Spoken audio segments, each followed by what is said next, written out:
Hey guys, so next video about Billy the Egomaniacal engineer or software developer. It's about him hustling and hustle culture in general, which I personally detest. And I'll go into details. So Billy is working at a company, he's got a team, he's got a boss, and he decides to, not even if it's a major emergency, but he decides to work extra hours.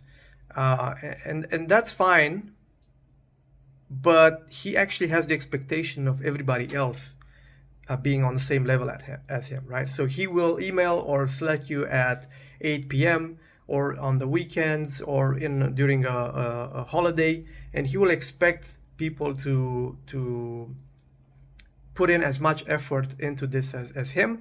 And if people don't put as much effort into it as him, he might actually be vocal about it, and he might try to frame it in the meetings as if, look guys, we have a job to do and we should be professional about this. Sometimes we have to work more and all that jazz. Look, it's fine if you want to work more, and it's fine if you personally want to be a hustler. That's not an issue. I'm not taking any issue with any one singular person doing that. But when you're trying to put pressure on others to be like you or to, have the same values as you, then that is when I am starting to have a problem. And that happens almost always when you have a Billy, when you have an egomaniac in your team. That person will almost always start to try and peer pressure and shame others into doing what he is doing, right? And this is one part of it, hustling. And let me go into why I don't like hustle culture. I think I've done a video about this,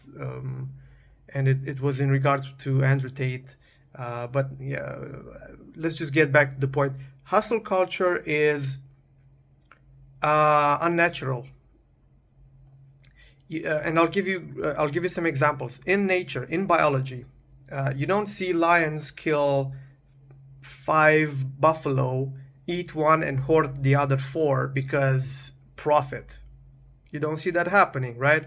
Also in nature, you don't see organisms have more than one vital organ, like one heart or one liver.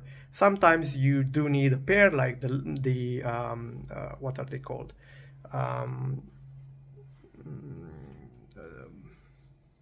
Lungs? Yeah, the lungs or the kidneys.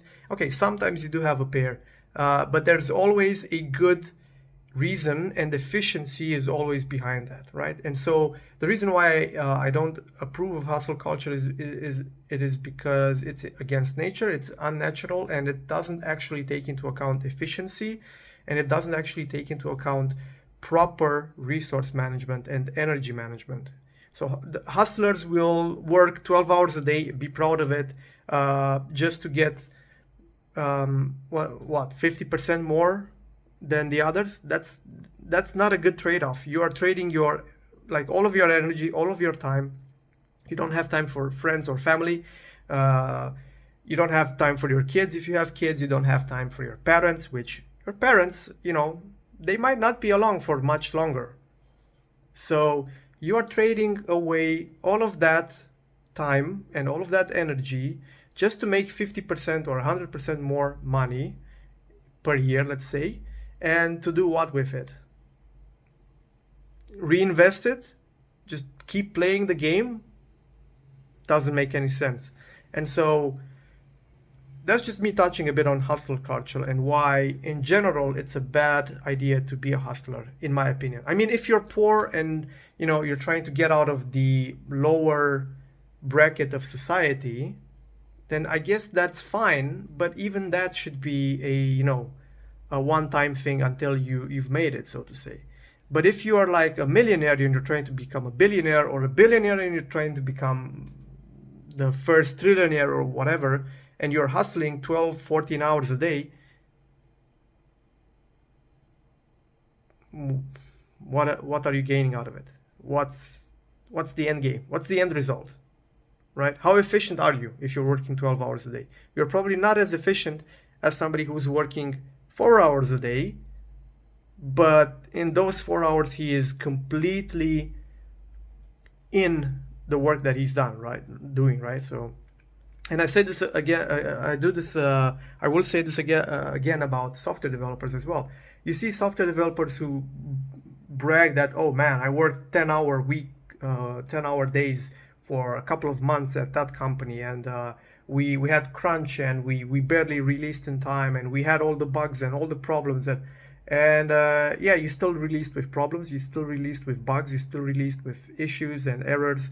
And guess what would have happened if you didn't crunch and if you only worked 4 hours a day, which is probably what most software developers do?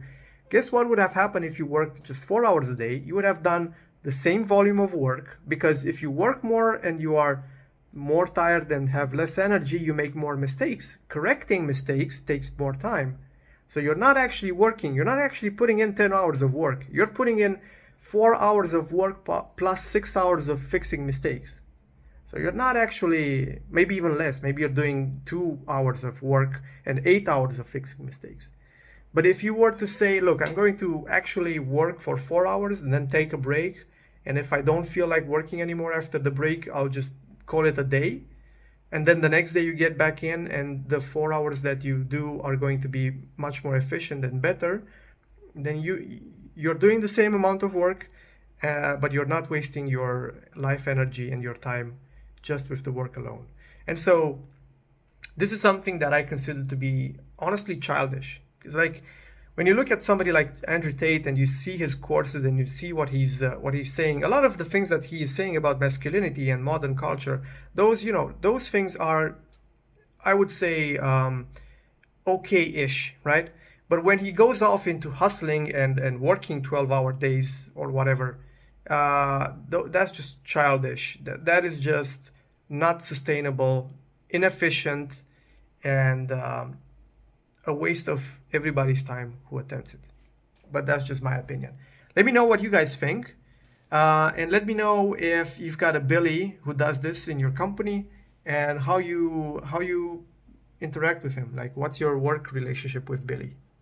Anyway, thanks for watching. See you next time.